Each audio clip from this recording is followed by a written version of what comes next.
Peace be upon you. Talk about two-sided crooked tail mess.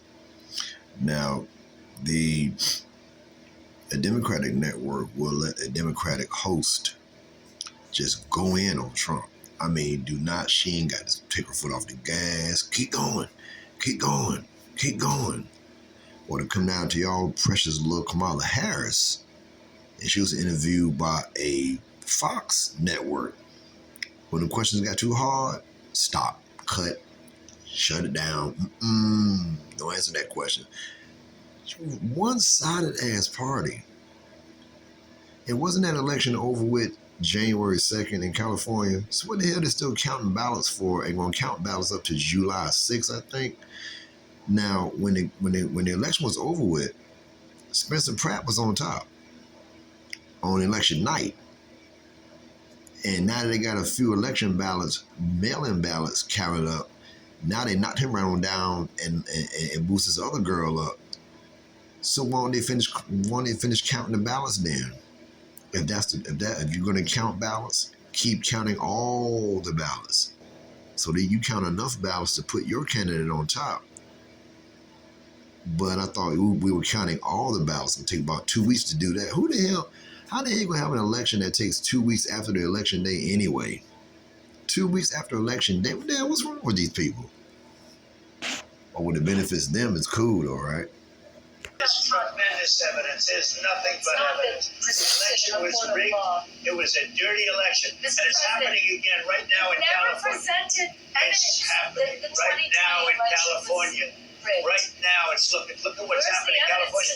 It's 4 days in California. They're not. They're dropping fast because it's a rigged election. Let me tell you, it's 4 days, and they aren't even close to coming up with it. You know why they're doing that? Because they're cheating on the election. Do you have evidence to support all I have to do is look. All I have to do is look. That's not evidence. And I listen to people, and let's see what happens. But sir, that's not evidence. Do you think it's appropriate? That's how they count the votes. Do you think it's appropriate that they have an election and 5 days later they're nowhere close to picking State and local officials acknowledge they are slow. They're urging. No, they're crooked. They're urging the votes to be counted quick. That's how they vote in California. Just like you're crooked. Your press is crooked. Your press is crooked. To be fair, I'm not crooked, but let's really? Let's into their hands. You're either crooked or you're stupid. You play right into their hands. You know that these elections are rigged.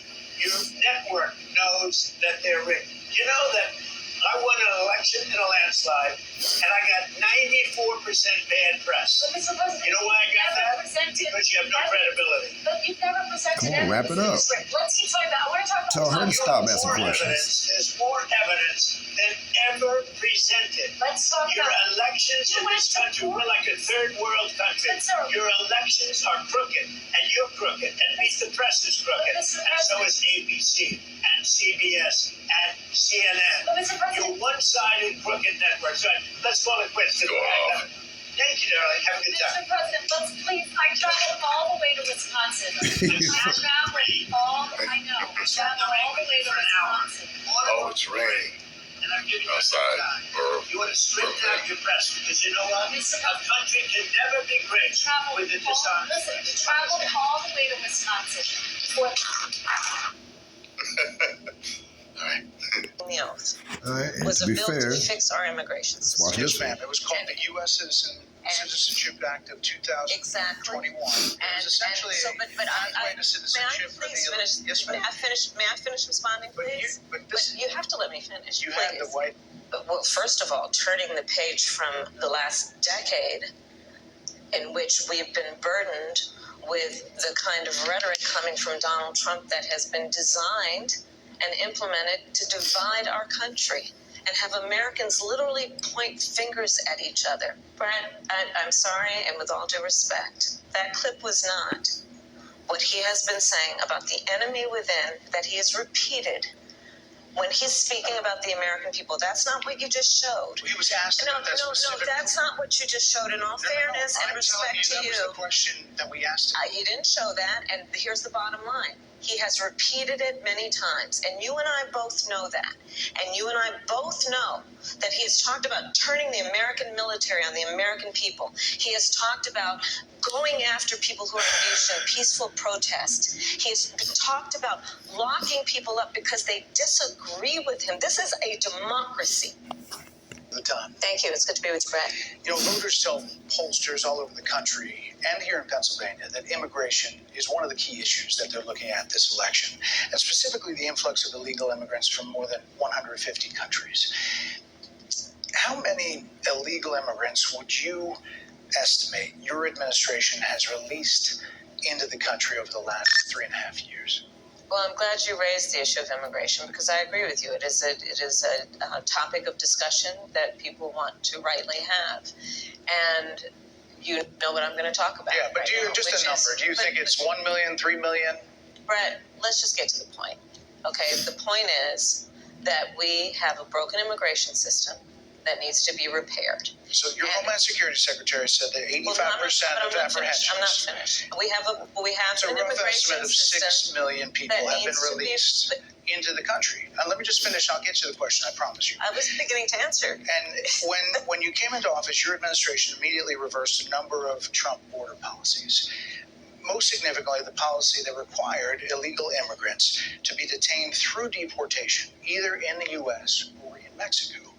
And you switched that policy. They were released from custody awaiting trial. So instead, included in those were a large number of single men, adult men, who went on to commit heinous crimes. So, looking back, do you regret the decision to terminate Remain in Mexico at the beginning of your administration? At the beginning of our administration, within practically hours of taking the oath, the first bill that we offered Congress, before we worked on infrastructure, before the Inflation Reduction Act, before the Chips and Science Act, before the bipartisan Safer Communities Act, the first bill, practically within hours of taking the oath, was a bill to fix our immigration system. Yes, ma'am. It was called the U.S. Citizenship Act of 2021. Exactly. It was essentially a pathway to citizenship for the illegal. Yes, ma'am. May I finish responding, please? Military and military service people calling them suckers and losers has diminished the We're talking significance. over each other. I apologize. I would like that we would have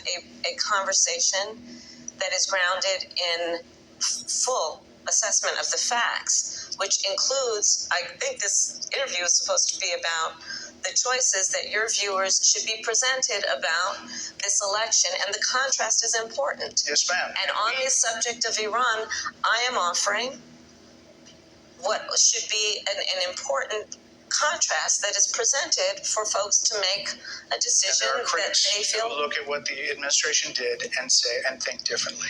Madam Vice President, they're wrapping me very hard here. I hope you got to say what you wanted to say about Donald Trump. There are a lot of things. There's more to say. I have much more to say. There are a lot of things that people want to learn about you and your policies, and that's why I invite everyone to go to KamalaHarris.com, and you will see that I have 80 pages of policies that are quite comprehensive. And we had Jim Crow for almost a.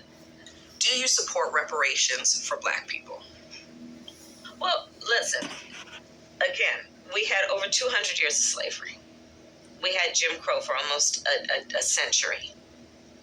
We had legalized discrimination, segregation, and now we have segregation and discrimination that is not legal but still exists and is a barrier to progress. We have disparity, and we understand that that's part of why we're doing it. Listen, the reality also is this: any policy that will benefit Black people will benefit all of society. Let's be clear about that. Let's really be clear about that. So I'm not going to sit here and say I'm going to do something that's only going to benefit Black people. No, because whatever benefits that Black family will benefit that community and society as a whole and the country. Right? Let's really be clear about that. So I'm not going to sit here and say I'm going to do something that's only going to benefit Black people. No, because whatever benefits that Black... So I'm not going to sit here and say I'm going to do something that's only going to benefit Black people. No, because whatever benefits that black family will benefit that community and society as a whole in the country. Right? Right. That's a wrap.